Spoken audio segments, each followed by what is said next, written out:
দেশেতে অনেক দিন পরেতে যাওয়া হলো, মাঝে মধ্যেই যাওয়া হয়। তো গিয়ে সারা পাড়ায় সকলের সাথে দেখা সাক্ষাৎ করে চলে গেলাম চাষিদের বাড়িতে। যে মধু, ধান, পাশাপাশি ধান এবং বাদাম গাছ হয়েছে। তো ধান যা শীষগুলো ধরেছে, ধান কেমন হয়েছে তাকে বললাম যে নিয়ে আসতে। ও নিয়ে এসে দেখালো। তারপরে চলে গেলাম পুকুরেতে। এই বিশাল পুকুরটা আমাদের ভাগ আছে, তো চারপাশে দেখলাম। এবং এই পাশে যারা আছে এরা আমরাই তাদের বসিয়েছিলাম। তারা এখন একজনের থেকে 1000 জন হয়ে গেছে। ওদের কাছে জিজ্ঞাসা করলাম যে হাঁসের ডিম পাওয়া যায় কিনা। পাশাপাশি যারা, তারা তো হাঁস পোষে। তো হাঁস, এই যে পাশে সমস্ত হাঁস, ওদের এরা এইটাই একটা জীবিকা। এছাড়া ওদের ছাগল, মুরগি সমস্ত কিছুই পোষে। তো ওর বাড়ির দিকে গেলাম, ওরা কে কেমন আছে জিজ্ঞাসা করলাম।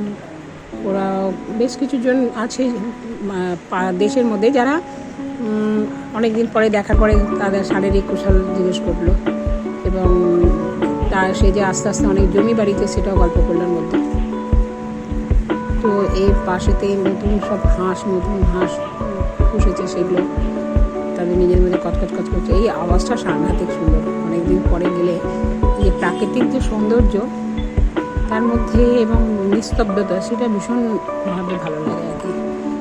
তারপরে পাড়ার মধ্যে ঘুরতে ঘুরতে সবার সাথে যে দেখা হয়, সবাই কুশল বিনিময় করে, কেন যাই না, কেন আসি না, এটা প্রশ্ন করে। তো এরাও পাশে ইট তুলেছে, আস্তে আস্তে ওদের কাঁচা বাড়ি ছিল, সেগুলো পাকা বাড়ি করবার জন্য সমস্ত। তো এরপরেতে আমরা আস্তে আস্তে চলে যাই জমির দিকে। ওকে বলি যে বাদাম গাছ কয়েকটা নিয়ে আসতে, তার কীরকম বাদাম ধরেছে। তো সেটা নিয়ে এসে দেখা। এই যে চারপাশের যে সিনারিটা, এটাই দেখার মতন। এত নিস্তব্ধ, তার মধ্যে গাছগাছালিতে সমস্ত জায়গাটা অন্ধকার মতন হয়ে আছে। ঠান্ডা, সাংঘাতিক ঠান্ডা।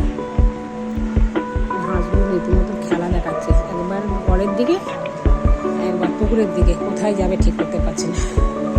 আমার এছাড়া ছাগলও পুষেছে ওরা।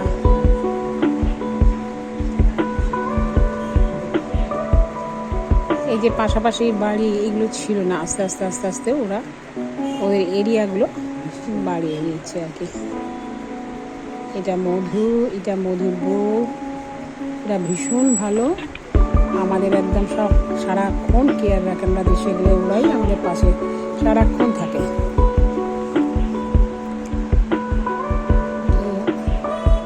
এই যে নারকেল গাছ, কাঁঠাল গাছ, একটা বিশাল বড় পেঁপে গাছ আছে।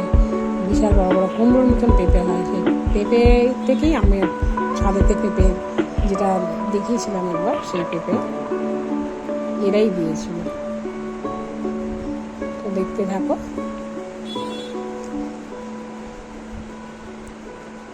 যদি তোমাদের ভিডিওটা ভালো লেগে থাকে তো প্লিজ লাইক করো, শেয়ার করো। আর নতুন বন্ধুরা যারা আমাকে এখনো পর্যন্ত সাবস্ক্রাইব করো, প্লিজ আমাকে সাবস্ক্রাইব করো।